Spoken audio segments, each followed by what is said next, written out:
a really special day for Christians because this is what validates their faith and their practice.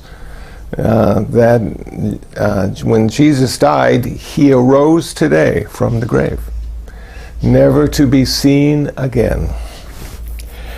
And that's pretty remarkable. And I was wondering if Buddhism has anything similar that we could look at and say, wow, that's pretty remarkable too. And as it turns out, absolutely, it's not that different. So what I have come to understand is this, that the idea is not to live forever, immortality. No one has ever seemed to do that yet. And when you look at the world, you probably wouldn't want to do it anyway, because the world is a pretty uncomfortable place to live. And it always seems there's either a natural disaster or a man-made disaster, war, forever and ever, since humans walked this earth. So I think the idea is to, in the Christian sense, be reborn one more time into heaven. And heaven is like a really great place if you're a Christian because it lasts forever.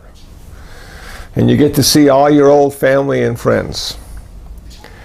But if you're a Buddhist, going to heaven really isn't the answer because heaven doesn't last forever.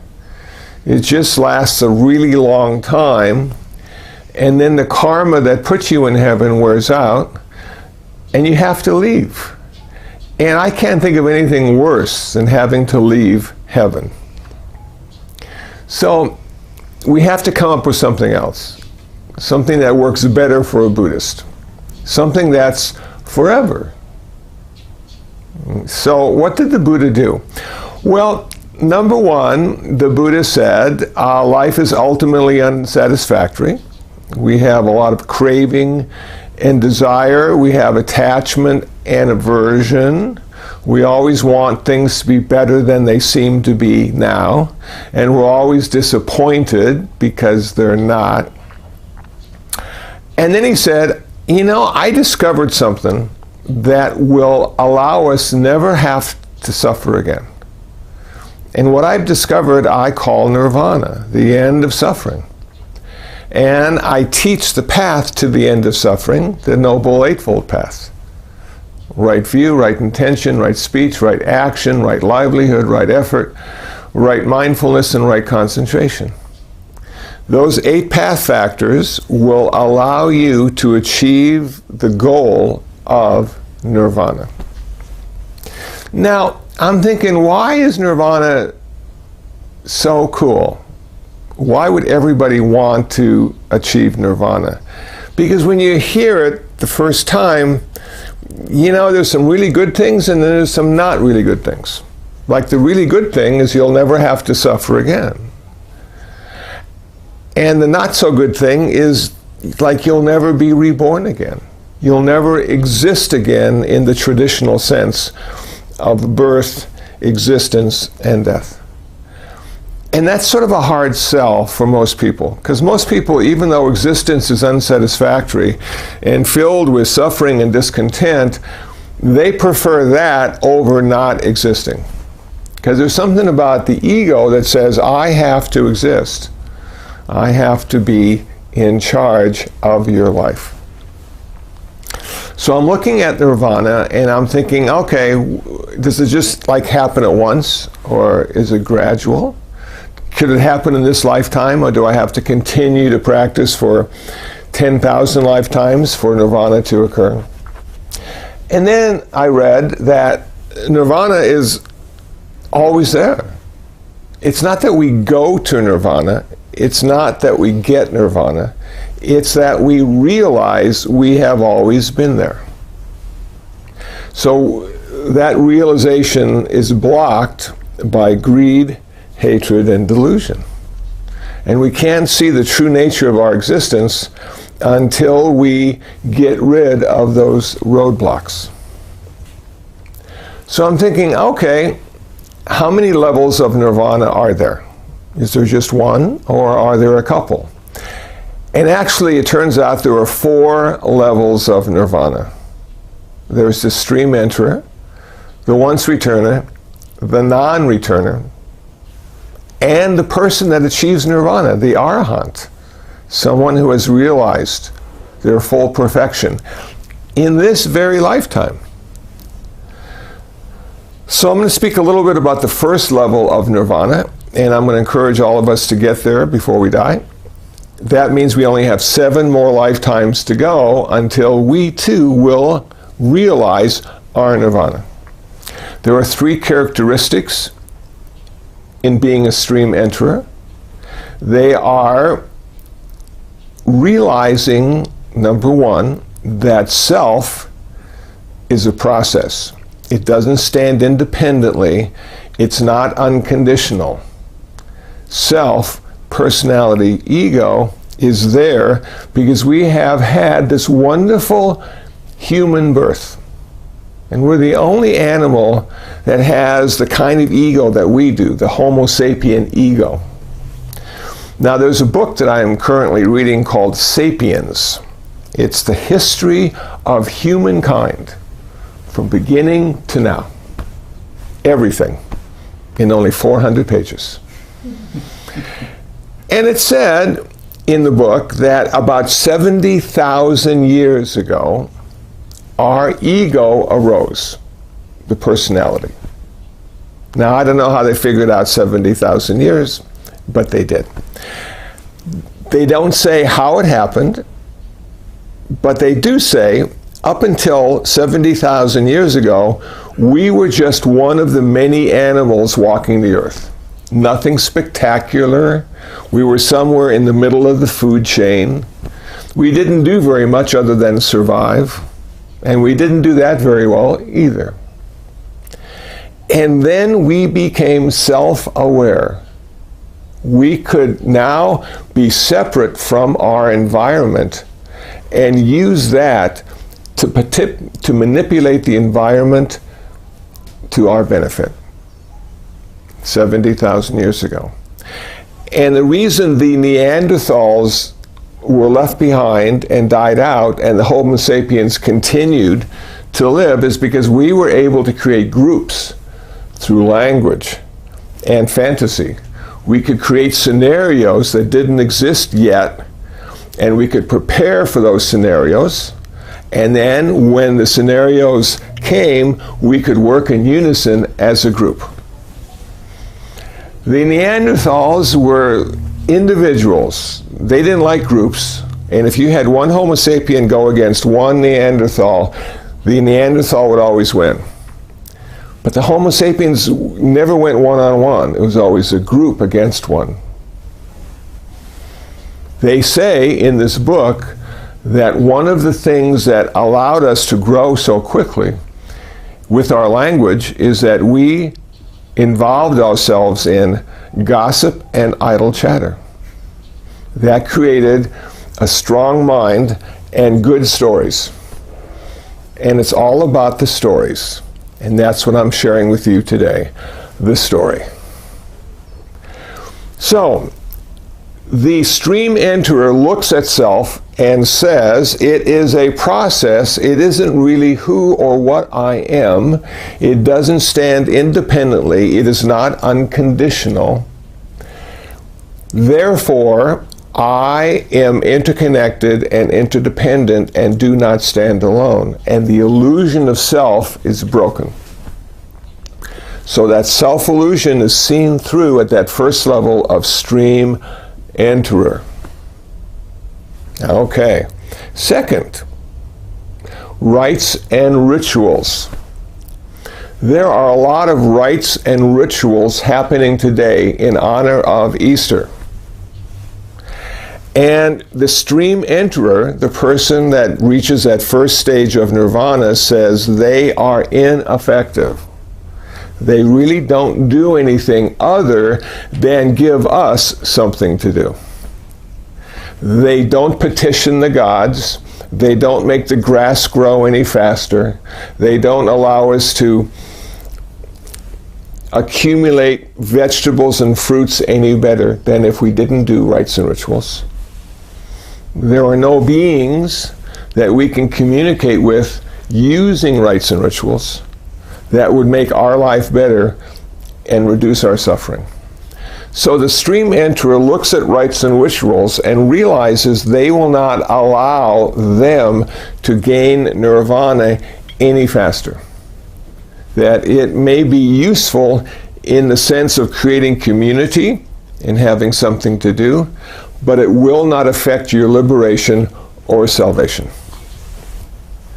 Number 3, skeptical doubt. That when you become a stream enterer, you realize that there is nothing to doubt. And why would that be the case? I said to myself.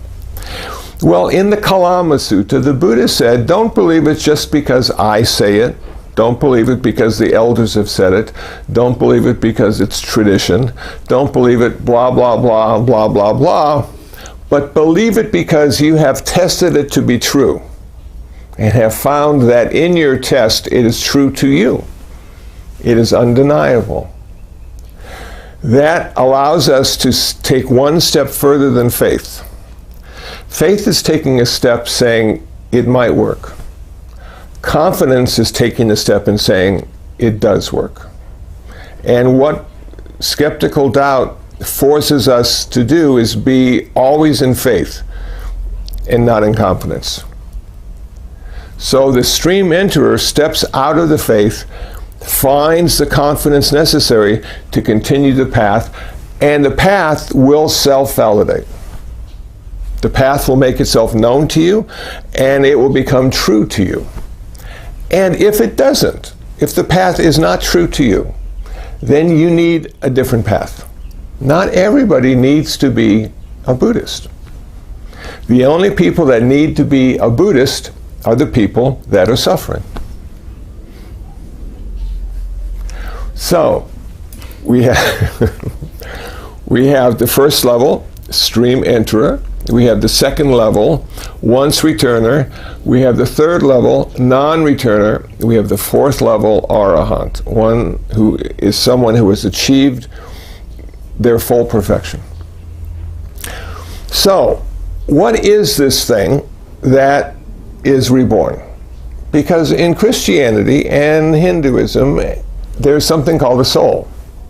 And the soul leaves the body and rises to the heavens.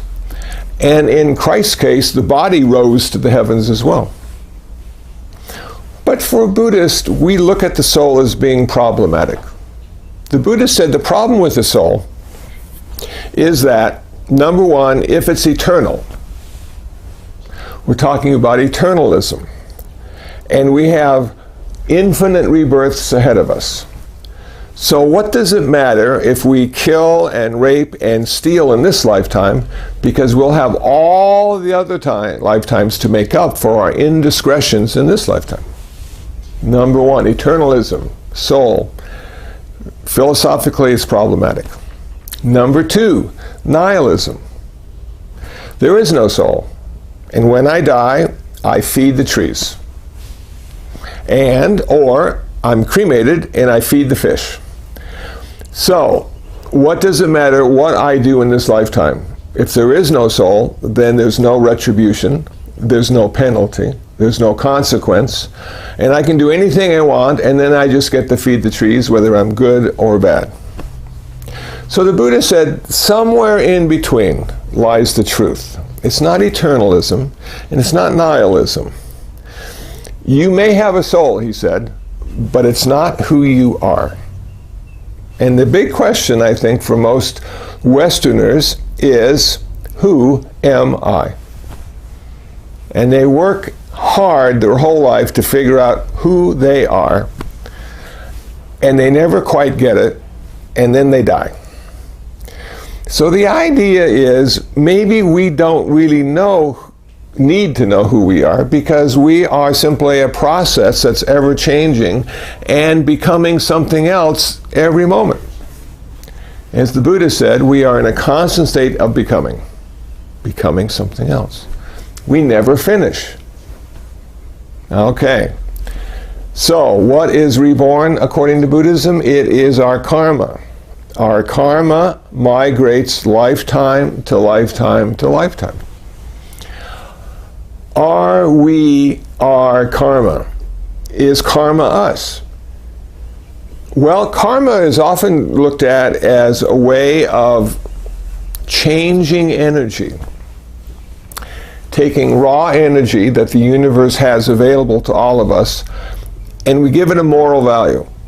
We give it a value of skillful or unskillful. And that skillful or unskillful determines more suffering or less suffering. So we want to be skillful in our karmic activity, what we think, what we say, and what we do, so we will have pleasant consequences and suffer less. And that's why the 5 precepts are so important. The 5 precepts are the first step in changing our karma, in changing what we say and what we do. And the precepts deal just with that. Then we have meditation, and meditation deals with what we think, what our intention is. The Buddha said our intention leads our speech and action into the world. And if we are skillful with generosity, compassion, and wisdom, we will have good consequences, and good being less suffering. So we meditate as Buddhists, we practice the 5 precepts as Buddhists to control our karma and therefore the consequences and suffer less. But if you think about it clearly, the idea would be to end your karma. Because if in fact the karma is what's being reborn, and you end your karma, you'll never have to be reborn again. You'll never have to suffer again. Okay. But do we want to end our karma and not be reborn? Or is there something else we need to think about as well? So what did the Buddha say about nirvana? Not very much. So I'll fill in some of the spaces. Nirvana, according to me, is the end of suffering, the end of karma, and the end of all future rebirths. That's nirvana. That's the ultimate goal. But would it be satisfactory to simply not exist?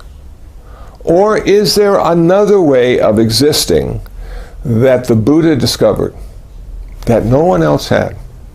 Because if you look on this planet, everything that exists on this planet had a first cause. It was born. It was created. And because of that first cause, it also had to be destroyed. It also had to die. Yesterday, the oldest woman on earth died. Everybody was really surprised. I'm thinking, well, she's the oldest woman. You shouldn't be surprised if she died. But she was like 116 years old. And you look at her and you just go, why? Why would anybody want to be 116? You know, you just sit in your chair all day. Maybe watch a little TV, take 3 or 4 naps. I'm not sure. I think the next rebirth would be much more exciting than living to be 116. I'm just saying. So, if we had a way to live without being born, would that be a viable alternative to birth and death? Because if we could exist without being born, then we wouldn't have death at the end. So how can you start without birth? And I think that's what the Buddha discovered in his nirvana.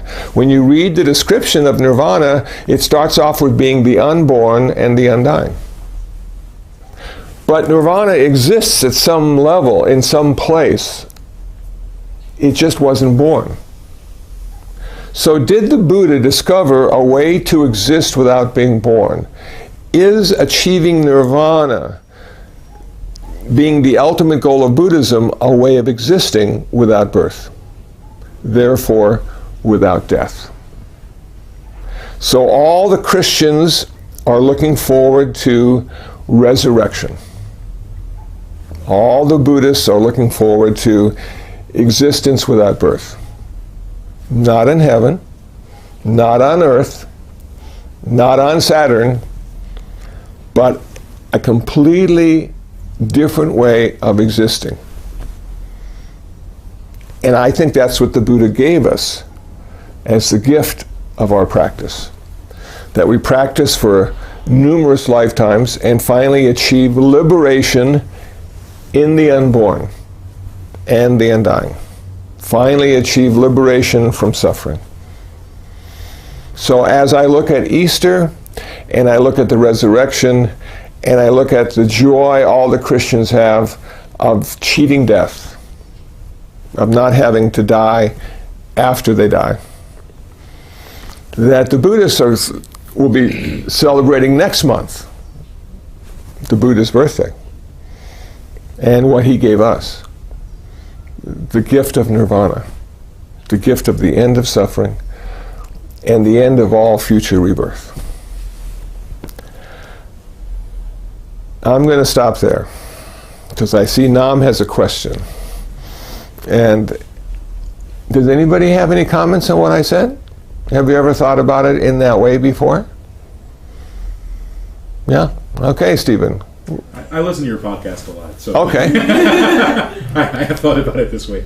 But I have been curious about the Buddha's parinirvana, right? Like what that kind of existence might be like if we can think about it, because it's not only not being born and not dying, but to be free of grasping and aversion, delusion. It's free of desire. Like what kind of thoughts are there? Thoughts like it's hard to even grasp, even conceive. Yes. You know? And I think that's why the Buddha didn't even try. When he was asked all those questions about nirvana, he only told you what it wasn't, which is an Indian philosophical technique in debate and dialogue. So, what it's not, and we have a little koi pond in the backyard, and I sit there almost every day, and I look at the koi pond, and for a while we had turtles, and I thought to myself, the turtle gets to leave the pond and sun itself on a rock, and then it goes back into the pond. So I imagine all the fish gathering around the turtle and asking the turtle, what's it like? What's it like to leave the pond and be in the air? And no matter what the turtle would have said, because the fish had never had that experience, they wouldn't be able to truly understand what was being said. And I think when the Buddha tried to explain to humans what nirvana was, he was the turtle talking to the fish. And even if he had gone into great detail about what it was, I don't know if we would have fully understood what he was talking about, because we hadn't achieved that yet either. Yeah. So thank you for your talk. I have a question about the first level of nirvana. You said it right. There are three conditions, I guess, the person met. The first one being that, I guess, realize that there was letting go of ego or realizing interconnectedness. Yeah, letting go of ego in the sense of it not being independent and unconditional, but still there and still useful. So we can't deny it, but what we do is we see through it. We see through the magic show, and it's just the magician. So I guess what I'm trying to understand is, if you can just elaborate a little bit more on like what this interconnectedness is supposed to look like or be like, or what am I striving for if I go for interconnectedness? Like I've heard someone say, well, we realize we all suffer, and so that kind of puts us on the same boat, but that just doesn't seem very, well, to me, satisfactory way of being interconnected to other people. I mean, there are people that suffer and I can't stand them, and good, I'm glad you suffer, right? Sure. So what is it that connects me?